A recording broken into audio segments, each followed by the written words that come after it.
السلام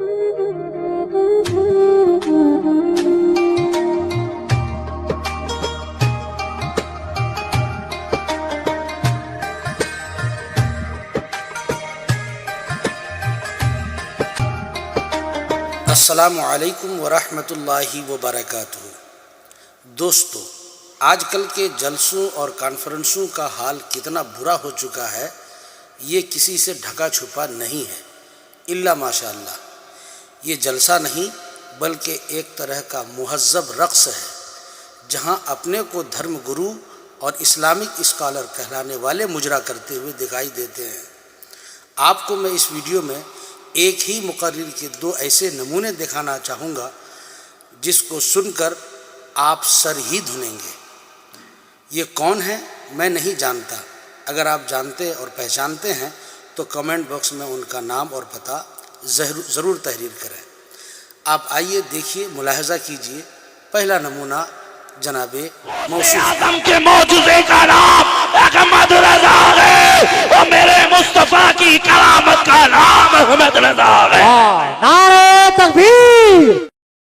سنا آپ نے جناب کو؟ امام احمد رضا کو غوث اعظم کا معجزہ اور حضور صلی اللہ علیہ وسلم کی کرامت شمار کر رہے ہیں، بتا رہے ہیں، جبکہ معجزہ نبی کے لیے ہوتا ہے اور کرامت ولی کے لیے ہوتی ہے۔ جناب نے بالکل ہی الٹ دیا۔ چلو مانتے ہیں کہ یہ جلد بازی میں ہو گیا ہوگا، مگر اس کو سننے والے کو کیا ہو گیا تھا؟ اور تو اور مقرر صاحب کے اس عظیم نکتے پر ایک صاحب نے تو واہ واہ اور نعرہ تکبیر و رسالت تک بلند کر دیا۔ افسوس ہوتا ہے جب اس طرح کا منظر دیکھنے کو ملتا ہے۔ اب دوسرا نمونہ ملاحظہ فرمائیں، اور اس میں سر دھننے سے کام نہیں چلے گا بلکہ سن کر سر پٹکنا پڑے گا۔ سنیے صاحب کا دوسرا کارنامہ۔ سب سے بڑی طاقت کا نام ہے، اور یار یہ تو وہ اعلیٰ حضرت ہیں جب ایمان پر ٹارگٹ کیا گیا، ایمان کو کھینچا گیا، ایمان کو مٹانے کی کوشش کی، تبھی تو اعلیٰ حضرت نے تبھی تو اعلیٰ حضرت نے ہم سب کو تقویت الایمان دیا۔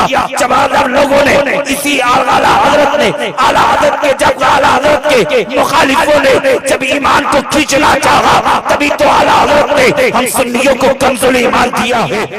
غور کیجئے، جس کتاب کو اور جس نظریے کی تردید میں اعلیٰ حضرت نے قلم و کرتاس کو وقف کر دیا تھا، جناب اسی کتاب کو اعلیٰ حضرت کی کتاب قرار دیتے ہیں۔ جس کتاب کو اعلیٰ حضرت نے ایمان شکن اور باطل و فاسد عقائد کا مجموعہ قرار دیا تھا، اسی کو جناب ایمان کا محافظ اور عقائد کو بچانے والی قرار دے رہا ہے۔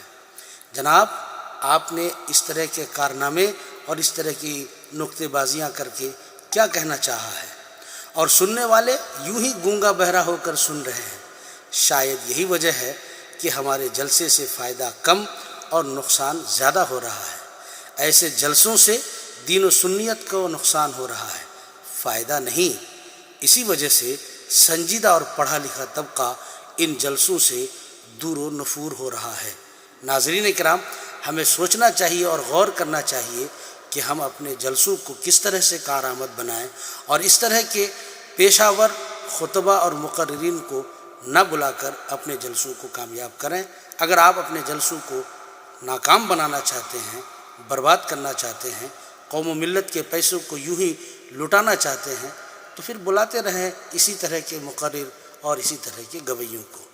السلام علیکم ورحمۃ اللہ